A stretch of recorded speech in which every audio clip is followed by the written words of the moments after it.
สบายดีบาดเบื่อสบายดีพี่น้องชาวสบายดีแขกนะพี่น้องชาวดาวสบายดีเด้อเมื่อนี้พบกับข้าพเจ้าคือเก่าเนาะรายการจิ้งหรีดเพราะว่าจะมาสืบต่อถามและสัมภาษณ์ชีวิตไอ้น้องเวียดนามที่มาอยู่ในสปป.ลาวเป็นจะได้เดี๋ยวนี้ไปเฮ็ดเวียกเฮ็ดงานอยู่ไสเดี๋ยวนี้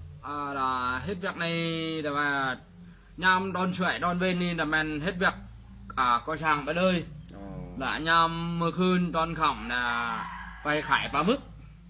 เลาะขายปลาหมึกนำให้พี่น้องชาวดาวได้ซื้อกินเวียกก็สร้างเฮ็ดอยู่ไสเฮ็ดเวียกก็ช่างนี่แต่มันว่าเฮ็ดอยู่ดาวนี่แหละเฮ็ดจักบอลเฮ็ดบอลเดียวได้ว่าเฮ็ดเฮือนสองหลังฟอร์มกันเลยเฮ็ดสองหลังฟอร์มกันเลยไปเฮ็ดจะได้สองหลังพร้อมกันสองหลังนี่หลังหนึ่งอยู่รุมหลังหนึ่งอยู่ทึงยองกันเลยเป็นสองหลังเลยเฮ็ดฟอร์มกันเลยบักพีตลอดมือเฮือดสองสั้นหลังเดียวอะไรเฮือดสองสั้นสองหลังนี่ตัวหนึ่งอยู่รุมละตัวหนึ่งอยู่ทึงเป็นสองหลังเลยฮันแหละเฮือดสองสั้นเฮ็ดเฮือดสองสั้นภาษาดาวว่าสองชั้นเอาเวียดนามว่าสองหลังหนึ่งอยู่รุมหลังหนึ่งอยู่ทึงโก้ปากมือเดี๋ยวนี้เฮ็ดเวียกก็สร้างเนาะแม่นละบัดนี้จักปีแล้วมาอยู่ลาวนี่เฮิงเติบแล้วอยู่4 ปีปลายแล้ว4 ปีปลายแล้วห่วยหูจักหลายอย่างแน่เนาะกับหูหลายในภาษาดาวก็หูหลายบ้านนี้คันว่าอยู่เฮิงจังซั่นประเภทเพลงลาวเพลงหยังนี่มีเพลงที่ว่าไอ้น้องเวียดนามมักอยู่บ่มีเพลงดัง2 เพลงที่ไอ้น้องเวียดนามนี่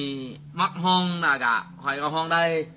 เวลาไปหาพ่อหาแม่ในบุญกินกุดจีนเนี่ยข่อยร้องกุดจีนกุดเวียดนี่ข่อยได้ร้องให้พ่อแม่พี่น้องได้ฟังเมื่อเดินอยู่เวียดนามม่วนนี่เพลงหยังมีบ่าวเวียนกันถึกต้มแล้วก็สาวชีเมืองก็ได้แม่นเด้อ2 เพลงนี่ม่วนดังไหนเพลงดังของลาวนี่สาวชีเมืองบ่าวเวียนกันถึกต้มร้องให้บ้านเมืองเพิ่นฟังเบิ่งเอาเพลงสาวชีเมืองนี่เอาเบิ่งได้บ่ได้สาวชีเมืองนี่จึงโตผู้เว้าถึกต้มก็ได้ขึ้นเลยเนาะขึ้นเลยตั้งใจฟังอยู่เสาชิมังเอาไปถังใช้เสาชิเมนเห็นดินทรายแตกกระเด็นเห็นแต่เล็กกับชาพอนี่แหละเสาชิเมืองตายเลยเอาตัวผู้บ่าวสวรรค์ถึกต้มบ่หรือสาวสวรรค์ถึกต้มบ่าวเวียนกันถึกต้มนี่rốt dạ ngại mà